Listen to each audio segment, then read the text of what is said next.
Hello student, आज हम बात करने वाले हैं क्लास 10th का chapter number first the rise of nationalism in Europe. और इस चैप्टर से रिलेटेड ऑलरेडी मैं बहुत सारे वीडियो जो है वो अपलोड कर चुका हूं। अगर आप लोगों ने वो वीडियोस नहीं देखे हैं तो प्लीज़ पहले उसे वॉच करें ताकि आपको ये टॉपिक बहुत ही अच्छे से समझ में आएगा। आज का हमारा टॉपिक क्या है? आज हम बात करने वाले हैं hunger, hardship and popular revolt. इसके ऊपर हम बात करेंगे। और ये जो टॉपिक है ना, इसको आप दो पार्ट में मान के चलो। पहला इसके अंदर पार्ट मतलब मैं दो अलग अलग वीडियोस नहीं बनाऊंगा। एक सेक्शन में हम बात करेंगे स्पेशली कैसे फ्रांस रिपब्लिक होता है, ठीक है, वापस रिपब्लिक बनता है। और थर्ड सेकंड नंबर पे हम यहाँ पे बात करेंगे सिलिसिया का एक इंसिडेंस है, उसको हम यहाँ पे डिस्कस करेंगे। ये दो चीज़ हम यहाँ पे स्पेशली डिस्कस करेंगे। सो आज का हमारा ये टॉपिक स्टार्ट करें इससे पहले मैं एक आपको थोड़ा सा एक क्विक रिकैप नहीं है, एक इस टॉपिक से रिलेटेड मैं एक स्टोरी से कनेक्ट करता हूं ताकि आपको ये बहुत ही अच्छे से समझ में आएगा। आप लोगों को याद होगा फ्रांस के अंदर एक हम लोगों ने देखा था, जो नेपोलियन जब हार जाता है, उस हारने के बाद एक ट्रीटी होती है जिसको बोला जाता है ट्रीटी ऑफ वियना। ये चीज़ याद होगी। इस ट्रीटी ऑफ वियना के अंदर क्या होता है? तो इस ट्रीटी ऑफ वियना के अंदर ये किया जाता है कि जो कंजर्वेटिज्म जो लोग होते हैं, जो पुरानी ख्यालात के जो सोचने वाले लोग होते हैं, जैसे हमारे आत्माराम तुकाराम भिड़े, हमारे ज़माने के जो लोग थे, ये क्या करते हैं? ये फ्रांस के अंदर वापस वही जो ब्रूरो या बर्बन डायनेस्टी जो बोला जाता है उसको रिस्टोर कर देते हैं। ये चीज़ करते हैं, ठीक है। तो क्या हुआ फ्रांस के अंदर? आपने देखा कि फ्रांस के अंदर 1815 के बाद से तो फ्रांस के अंदर वही पुरानी जो डायनेस्टी थी वो सेटअप कर दी जाती है, ठीक है। ये चीज़ सेकेंड नंबर पर क्या हुआ है यहाँ पे फ्रांस के अंदर? हमारा जो मूवमेंट स्टार्ट हो रहा है ये 1830 से हमारा आज का टॉपिक स्टार्ट हो रहा है।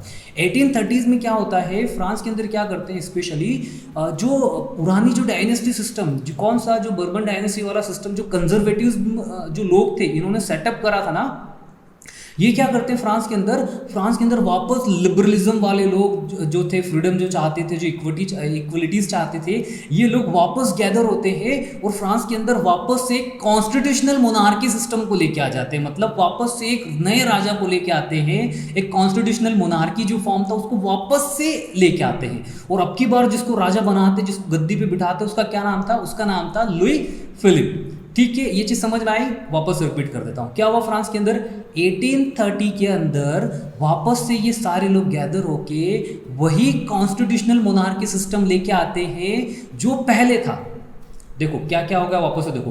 फ्रेंच रिवॉल्यूशन होता है, फ्रेंच रिवॉल्यूशन के बाद कौन आता है? रेन ऑफ टेरर मतलब मैक्सिमिलियन रोबेस्पियर। उसके बाद आता है नेपोलियन, और नेपोलियन के बाद आता है कौन? कंजर्वेटिज्म जो लोग रहते हैं, जो पुराना सिस्टम लेके आते हैं। और ये वापस 1830s के अंदर क्या आते हैं? वही कॉन्स्टिट्यूशनल मोनार्की सिस्टम जो फ्रेंच रिवॉल्यूशन के बाद था, जो नेपोलियंस के पहले का जो पहले होता था, वो सारा सेटअप लेके आ जाते हैं। मतलब कॉन्स्टिट्यूशनल मोनार्की आ गया।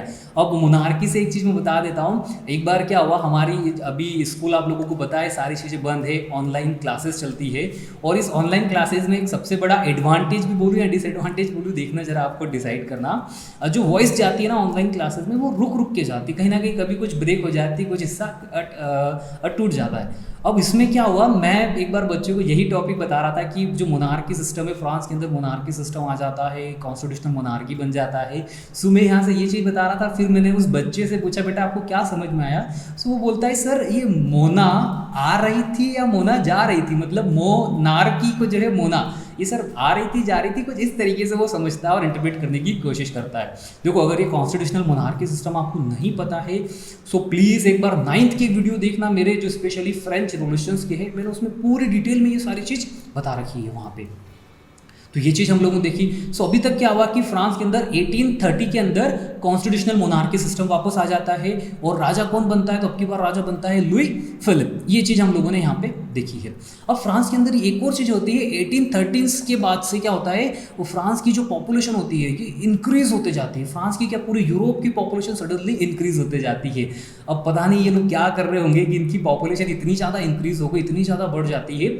और इस पॉपुलेशन बढ़ने के कारण कहीं ना कहीं कुछ तो प्रॉब्लम क्रिएट होगी। कैसे होगी आप सोचो जरा। जब पॉपुलेशन बढ़ेगी, मान लो पहले एक आदमी था या 10 आदमी थे, अब 10 की जगह 1000 हो जाते हैं, तो सबसे बड़ी चीज़ की क्या प्रॉब्लम हो गई? सबसे बड़ी प्रॉब्लम जो क्रिएट हो गई वो है फूड की रिक्वायरमेंट। सर पहले 10 लोग खाना खाते थे, अब 1000 लोगों के लिए खाना चाहिए। दैट मीन्स कि फूड की शॉर्टेज, फूड की कमी आना स्वाभाविक सी बात है। पहली चीज़ तो ये। सेकंड नंबर पे एक और इसके कारण क्या सबसे बड़ी प्रॉब्लम हो सकती है, इसके कारण एक और सबसे बड़ी प्रॉब्लम ये हो सकती है कि पहले सर जॉब जो थी सर 10 लोगों को मैं नौकरी पे रख सकता था मेरी दुकान पे, बड़ा बाहर देख रहा हूँ तो 1000 लोग, इन 1000 लोगों को मैं कहाँ रखूँगा, कैसे जॉब दे पाऊँगा। दैट मीन्स कि द जॉब सीकर्स, जो अनएम्प्लॉयमेंट है ये इंक्रीज हो गया, जॉब्स है नहीं, इसके कारण क्या बढ़ जाती है, अनएम्प्लॉयमेंट, बेरोजगारी बढ़ जाती है। और इस अनएम्प्लॉयमेंट के कारण क्या होते हैं, जॉब सीकर्स बहुत सारे होते हैं, बहुत सारे लोग जॉब करना चाहते हैं जो कम प्राइस पे, कम रेट पे भी काम करने के लिए एग्री हो जाएंगे, मतलब कम वेजेस पे, कम सैलरी पे भी वो काम करने के लिए एग्री हो जाएंगे। ये एक और प्रॉब्लम क्रिएट होती है। तो इसके कारण क्या हुआ कि लोगों के पास पैसा भी कम आएगा, जब कम वेजेस पे अगर वो जॉब करेंगे तो ज़्यादा पैसा कौन देगा, पैसा भी कम आएगा, और पैसा कम आने के कारण वो फूड के प्राइस तो ऑलरेडी बढ़े हुए हैं तो वो परचेज भी नहीं कर पाएंगे। इसमें एक और मतलब मिर्च मसाला और लग जाता, मतलब फ्रांस की सिचुएशन खराब थी सही, ऊपर से नींबू एक और निचोड़ता है, वो क्या नींबू जैसा लगता है कि एक इंडस्ट्रियलाइजेशन भी था। आप लोगों को याद होगा कि जो ब्रिटेन है, ब्रिटेन के अंदर 18th सेंचुरी, मतलब half of the 18th century के अंदर से क्या इंडस्ट्रियलाइजेशन स्टार्ट हो जाता है, मतलब ब्रिटेन के अंदर 1750, 60, 70 से फैक्ट्रियाज जो है वो सेटअप हो जाती है, फैक्ट्रीज बनने लग जाती है, और वहाँ पे स्पेशली प्रोडक्शन होता है। और उस समय अगर हम बात करें जो फ्रांस की ब्रिटेन की जो सिचुएशन है, वहाँ पे फैक्ट्रीज में क्या बन रहा होगा, उस समय तो एप्पल के मोबाइल तो बन नहीं रहे होंगे, तो वहाँ पे क्या बनता था उस समय, वहाँ पे बनता था स्पेशली कॉटन, टेक्सटाइल से रिलेटेड फैब्रिक्स बनते थे, मतलब कपड़े बनते थे। उस समय की जो इंडस्ट्री सेटअप था ना उस समय का, अगर हम बात करें 18th सेंचुरी का या 19th सेंचुरी का, तो मोस्टली जितनी भी इंडस्ट्रीज थी, फैक्ट्रीज था, वो फैब्रिक्स बना रहे थे, वो कपड़े बना रहे थे, वो क्लॉथ बना रहे थे, ये चीज़ थी। और इसका कंपटीशन इन फैब्रिक बनाने वाले, इन ब्रिटेन की जो इंडस्ट्रीज है जो अलग अलग तरीके से जो मशीन से प्रोडक्ट बना रही है, उनका कंपटीशन होता है स्पेशली फ्रांस के लोगों के साथ जो हाथ से बना रहे हैं। अब आप देखो जरा, कोई चीज़ मशीन से हो रही है और कोई चीज़ हाथ से करोगे, कौन सा काम सबसे फास्ट होगा और कौन सा बेस्ट होगा और अच्छी क्वालिटी से होगा। और इसको मैं एग्जांपल बताता हूँ, फोटोकॉपी मशीन देखो, अगर मैं आपको बोलूँ कि हाथ से आपको 10 पेज लिखना है, आपको टाइम लग सकता है फॉर एग्जांपल 1 घंटा, 2 घंटे या 10 घंटे लग सकते हैं। और वही चीज़ आपको अगर बोला जाए कि आप फोटोकॉपी कर लो तो आपको कितना कम टाइम लगेगा, दैट मीन्स कि आपका टाइम रिड्यूस हो जाएगा और क्वालिटी भी एग्जैक्टली सेम रहेगी। तो फ्रांस के अंदर भी ऐसा ही होता है। फ्रांस के अंदर क्या होता है, इन लोगों को 3 प्रॉब्लम फेस करना पड़ रही है। पहला, पॉपुलेशन इंक्रीज हो गई, पॉपुलेशन बहुत ज़्यादा बढ़ रही है। सेकेंड नंबर पे पॉपुलेशन बढ़ने के कारण फूड की प्राइस भी बढ़ जाती है, एंड फूड की प्राइस बढ़ने के कारण ज़्यादा लोग फूड अफोर्ड नहीं कर पा रहे हैं, और जो है जॉब सीकर, जॉब करने वाले जो लोग हैं वो भी ज़्यादा हो जाते हैं, तो वो कम पैसे पे भी काम करने के लिए तैयार हो जाते हैं। और साथ साथ ब्रिटेन की इंडस्ट्रीज के कारण भी यूरोप के बहुत सारे लोगों को प्रॉब्लम फेस होती है। क्यों? क्योंकि उनका जो मशीन का गुड्स है वो सस्ते में बनता है, और ये जो हैंडमेड बनाते हैं इसमें टाइम भी लगता है और मेहनत भी ज़्यादा लगती है और पैसे भी कम दिए जाते हैं। तो इस तरीके से सारी सिचुएशन थी। इस पूरी bad harvesting, food price increase की सिचुएशन, इतनी सिचुएशन खराब हो गई, इसी को एक बोला जाता है पॉपरिज्म। पॉपरिज्म अगर इस वर्ड को देखोगे तो इसका मतलब ही होता है कि बहुत वेरी पुअर, बहुत गरीबी कंडीशन, जो दैनिक कंडीशन फ्रांस के अंदर आ जाती है।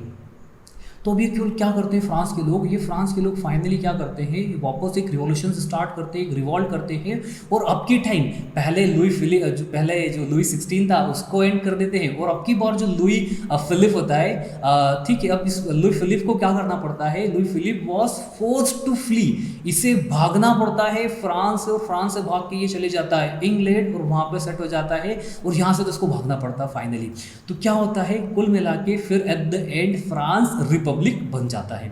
कैसे रिपब्लिक बना, लुई फिलिप भाग गया, राजा जो बनाया था मोनार्की वाला जो सिस्टम जिसमें राजा को बनाया था, वो राजा वापस भाग जाता है, और फ्रांस के अंदर वापस फ्रांस जो है सेकंड टाइम रिपब्लिक बन जाता है।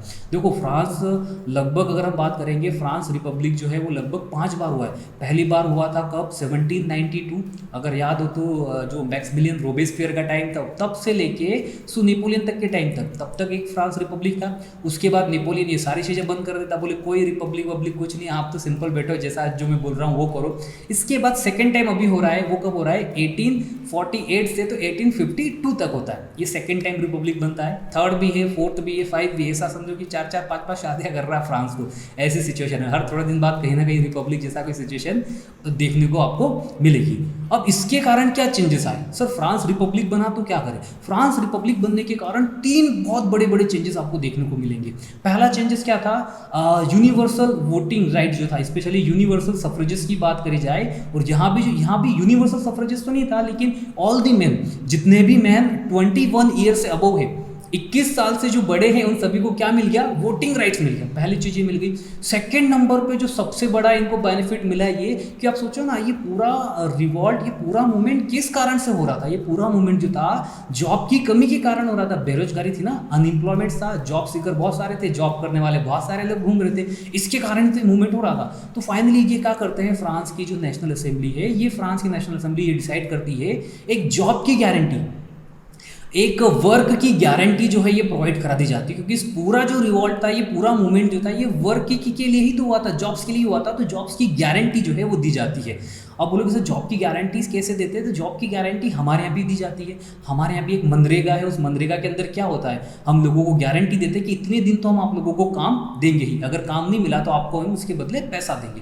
तो ऐसी थी जॉब की गारंटी जो फ्रांस के अंदर हो जाती है। सेकेंड एंड थर्ड नंबर पे एक और चेंजेस आ जाता है कि इस जॉब की गारंटी के लिए क्या करते हैं फ्रांस के अंदर, स्पेशली नेशनल लेवल पे, नेशंस के अंदर क्या बहुत सारे वर्क स्टेशन, जॉब स्टेशन हो गए, वर्क स्टेशन मान लो, जहाँ पे इनको ट्रेनिंग भी दी जा सके, इस तरीके के इंस्टीट्यूशंस भी सेटअप कर दिए जाते हैं। तो ये जो थे तीन बड़े बड़े चेंजेस इस फ्रेंच जो रिपब्लिक बनता है 1848 के अंदर, ये यहाँ पे चेंजेस हम लोगों को देखने को मिलते हैं। इसी के साथ मैंने आपको बोला था जब ये टॉपिक स्टार्ट करा था कि ये दो अलग अलग टॉपिक है इसके अंदर ऐड किए गए हैं इसी पैराग्राफ के अंदर, और वो सेकंड वाला जो है वो सिलिसिया। सिलिसिया क्या है? अगर प्रेजेंट डे की बात करें ना, सिलिसिया तो पोलैंड के अंदर आ रहा है, कुछ हिस्सा पोलैंड के अंदर है, कुछ हिस्सा जर्मनी से टच होता है, कुछ चेक रिपब्लिक की से भी टच होता है, इसकी बॉर्डर जो शेयर होती है, और बेसिकली पोलैंड के अंदर ये हिस्सा सिलिसिया का आता है। और उस समय की बात करें तो जर्मनी का भी कुछ एरिया पे कंट्रोल था इस सिलिसिया के रीजन पे। तो सिलिसिया के अंदर क्या होता है, एक फेमस जर्नलिस्ट जो है उस चीज़ को बताते हैं एग्जाम्पल के थ्रू कि उन्होंने क्या देखा और क्या सिचुएशन वहाँ पे थी।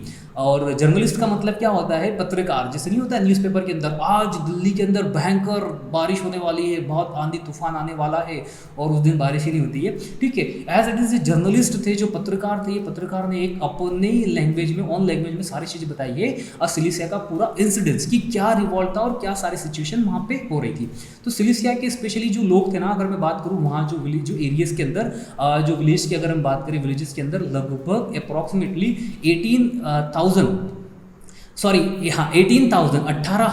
18,000 लोग वहाँ पे रहते थे उस गांव के अंदर। और उन लोगों का जो प्राइमरी, अगर जो वर्क की बात करें, जो जॉब करने का काम था, वो विविंग करते थे, मतलब कपड़े की बुनाई, मतलब जो थ्रेड नहीं आते, जो धागे बुने जाते हैं, उस धागे से कपड़े बनाने का वो काम करते थे, जिसको हम बोलते हैं विविंग। ये सारा वर्क वो करते थे। अब फ्रांस के अंदर, और आप लोगों ने देखा था इस पूरे यूरोप के अंदर सिचुएशन क्या हो रही थी कि जॉब्स करने वाले, काम करने वाले लोग बहुत सारे थे। तो इसका बेनिफिट कौन उठाते थे? तो इसका बेनिफिट उठाते थे स्पेशली कॉन्ट्रैक्टर।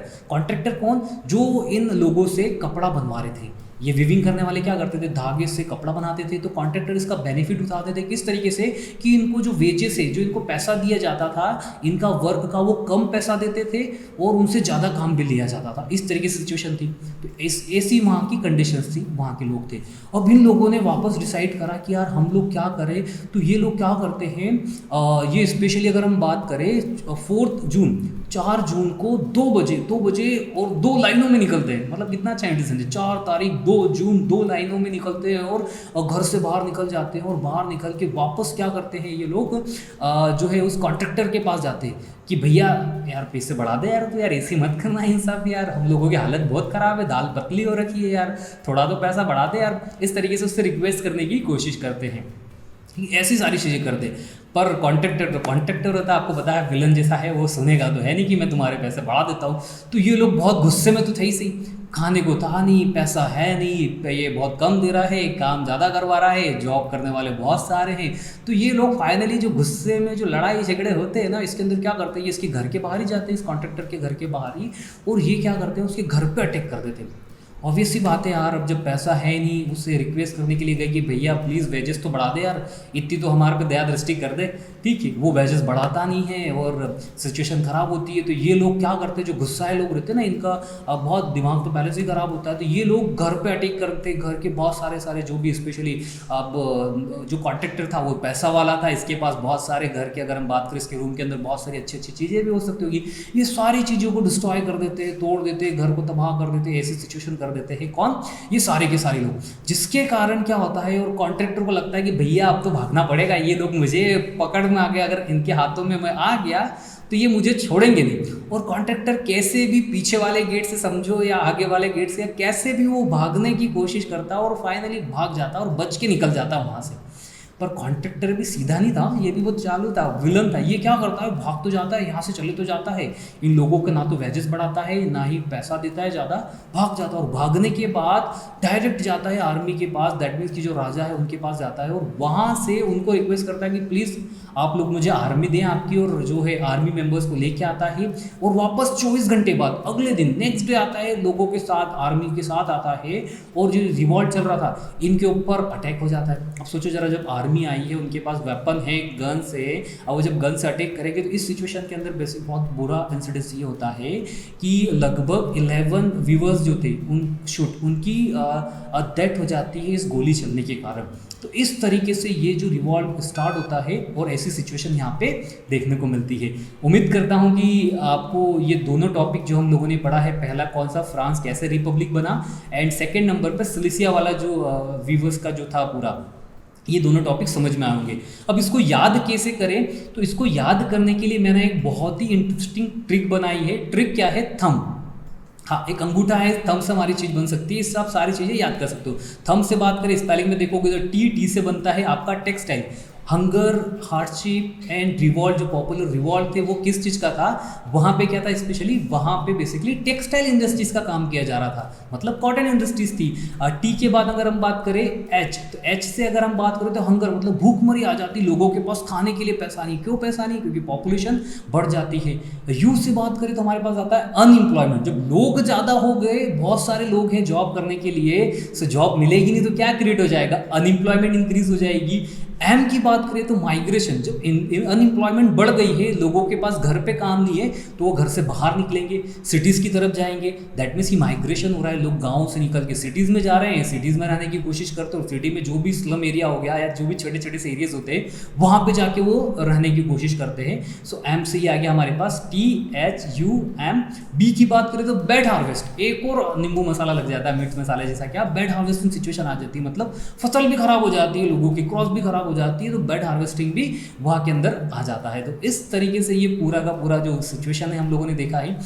उम्मीद करता हूँ कि आप लोगों को ये टॉपिक समझ में आया होगा। अगर वीडियो पसंद आए तो प्लीज़ आप लाइक करें, और कमेंट करने का टाइम हो तो आप कमेंट भी कर सकते हैं। Thank you so much.